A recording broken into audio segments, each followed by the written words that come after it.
भरतपुर गांव से शहर के बीच एक नया होटल खुला था। सभी गांव वाले शहर जाते हुए रास्ते में उस होटल में रुककर खाना खाते थे। उस होटल को एक पिता और बेटी चलाते थे। गांव के लोगों को अब शहर जाते हुए बीच रास्ते में होटल की सुविधा होने से अब कुछ देर आराम के साथ स्वादिष्ट और गर्म भोजन खाने को मिल जाता था। एक दिन, सूरज भाई तैयार नहीं हुए क्या? हमें शाम तक शहर पहुंचना है, जल्दी करो। बस हो गया, सब्जी बांध कर दे रही है। अरे खाना मत बंधवा, रास्ते में वो जो नया होटल खुला है, सुना है वहाँ का खाना बहुत ही स्वादिष्ट होता है, तो आज हम दोनों उसी होटल का खाना खाएंगे। ठीक है दिनेश। आशा रहने दो, फिर तुम रोटियां मत बनाओ, हम रास्ते में होटल से ही खा लेंगे। चल फिर चलते हैं। दिनेश और सूरज बस में बैठकर शहर जाने लगे। रास्ते में सभी यात्रियों ने ड्राइवर को बोला कि वो बस को नए होटल के आगे रोक दे। कुछ देर खाना खाकर ही यात्री आगे बढ़ेंगे। ड्राइवर ने बस को रोक दिया और फिर ड्राइवर भी सभी यात्रियों के साथ खाना खाने होटल में गया। रमा बेटिया, जहाँ सबके ऑर्डर लिख ला। जी, आप सब क्या क्या खाएंगे? मैं थाली लगा देती हूँ। सब लोग अपनी अपनी पसंद का खाना रमा को लिखवा देते हैं। कुछ देर बाद रमा सबके सामने खाने की थाली रख दी जाती है। सब लोग आपस में बातें करते हैं। देखा सूरज, कितना स्वादिष्ट और गरम गरम खाना है इस होटल का। हाँ, वाकई में खाना तो बहुत ही स्वादिष्ट बनाते हैं ये लोग, हैं? सब लोग खाना खाते हुए खाने की तारीफ करते हैं। सबका हो गया तो लगाओ लाइन में। चलो, आज का काम तो हो गया पिताजी, अब चैन की नींद सो जाओ। उधर गांव में शोर मच गया था। अरे भैया, सुना गांव से शहर को बस निकली थी, पर पूरी की पूरी बस और यात्री गायब हो गए। क्या? बस और यात्री सब गायब हो गए हैं? ऐसा कैसे हो सकता भैया? गांव में बहुत से घर हैं जिनके घर के लोग गायब हुए हैं। उनके परिवार वालों का रो रो कर बुरा हाल है। आखिर बस गायब कैसे हो सकती है, हैं?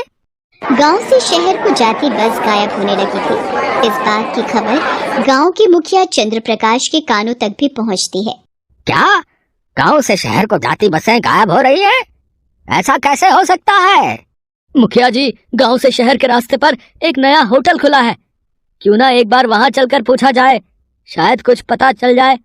ठीक है, फिर देर किस बात की है, गाड़ी निकालो। गांव का मुखिया अपने आदमियों के साथ उस होटल में पूछताछ के लिए जाता है। क्यों भाई, आप लोगों ने ये नया होटल खोला है? होटल तो बहुत बढ़िया बना रखा है। ये लीजिए मुखिया जी। ठंडी जी, मैंने और मेरे पिताजी ने ये होटल बड़ी मेहनत और पैसा लगाकर खोला है। हमारे गांव के यात्रियों से भरी बसें गायब हो रही हैं। क्या आप दोनों कुछ बता सकते हो? कुछ भी समझ में नहीं आ रहा है कि आखिर गांव की बसें शहर जाने की जगह गायब कहाँ हो गईं। मुखिया जी, आप लोग गांव से थके हारे घूम रहे हैं, ये भोजन कर लीजिए, फिर इत्मीनान से बात करते हैं।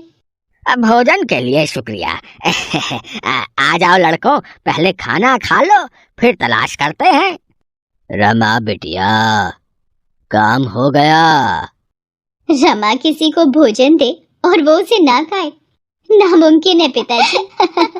अरे भाइयों, मुखिया जी की जीप और मुखिया जी भी अपने आदमियों के साथ गायब हो गए हैं। हमें पुलिस को खबर करनी चाहिए। सब लोग मुखियाइन के साथ पुलिस स्टेशन पहुंचते हैं और सारी बात बताते हैं। इस केस को तो अब इंस्पेक्टर शिवम ही हैंडल कर सकते हैं, वो थोड़ी देर में आते ही होंगे। ये लीजिए, आ गए। इंस्पेक्टर साहब, कुछ दिन से हमारे गांव के सभी लोग गायब हो रहे हैं। मुखिया जी उन्हीं की तलाश में हवेली से निकले थे, पर कल दोपहर से वो वापस नहीं लौटे हैं।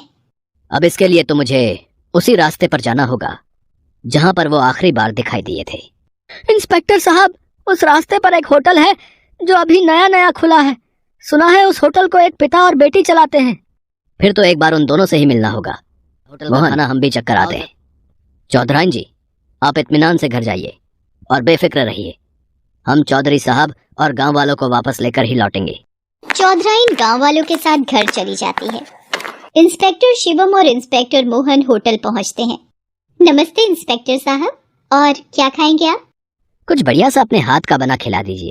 जी, आराम से खा लेंगे।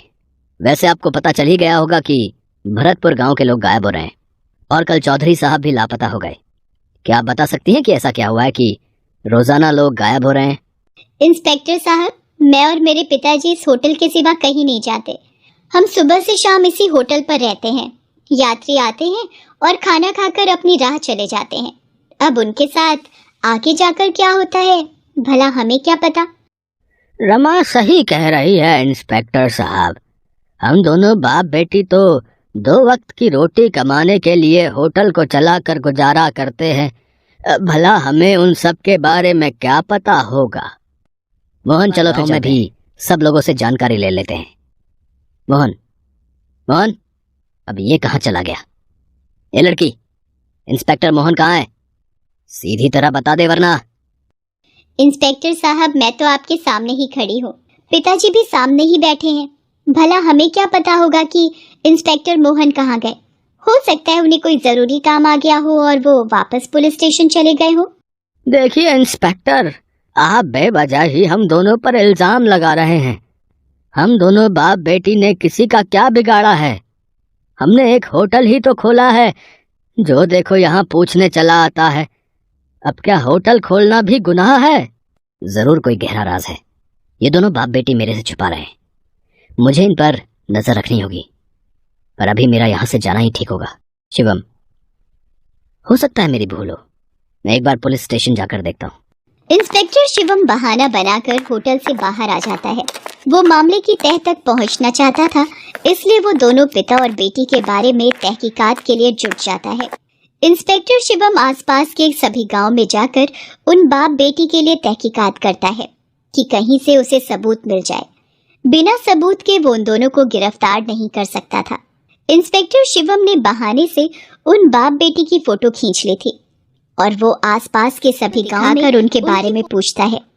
तभी एक बुढ़िया की नजर उस तस्वीर पर जाती है और वो इंस्पेक्टर शिवम से कहती है, फंस गए तुम भी उस स्टोव के जाल में।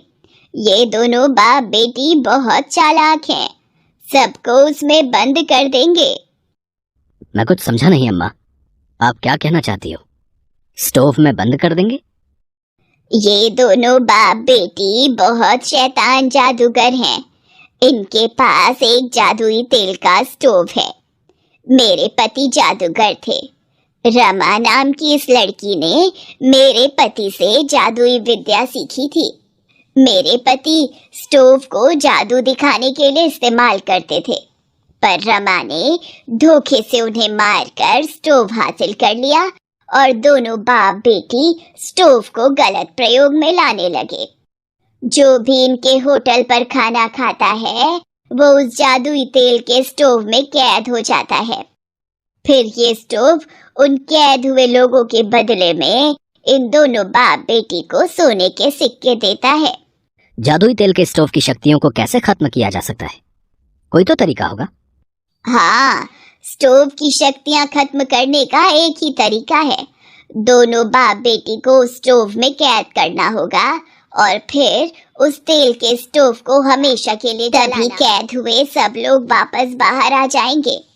जब रमा तुम्हारे लिए खाने की थाली लेकर आए तो तुम भोजन का कुछ अंश उन दोनों पर छिड़क देना, जिससे वे दोनों स्टोव में कैद हो जाएंगे और सब लोग वापस बाहर आ जाएंगे। आप चिंता मत करो अम्मा जी, आपके पति की आत्मा को भी शांति मिलेगी और कैद हुए सब लोग वापस बाहर भी आएंगे। ये इंस्पेक्टर शिवम का वादा है। और फिर इंस्पेक्टर शिवम वापस होटल पहुंचता है। क्या हुआ इंस्पेक्टर साहब, आप दोबारा आ गए? मेरा मतलब कि इंस्पेक्टर मोहन मिले? पहले कुछ खाने को तो ले आओ, फिर आराम से बात करते हैं। रमा बेटिया, तू भी कैसी बातें करती है? इंस्पेक्टर शिवम भूखे हैं, पहले उन्हें कुछ खाने को तो दे। ये लीजिए यहाँ की मशहूर थाली। ये लो, फिर इसका स्वाद तुम दोनों भी चखो।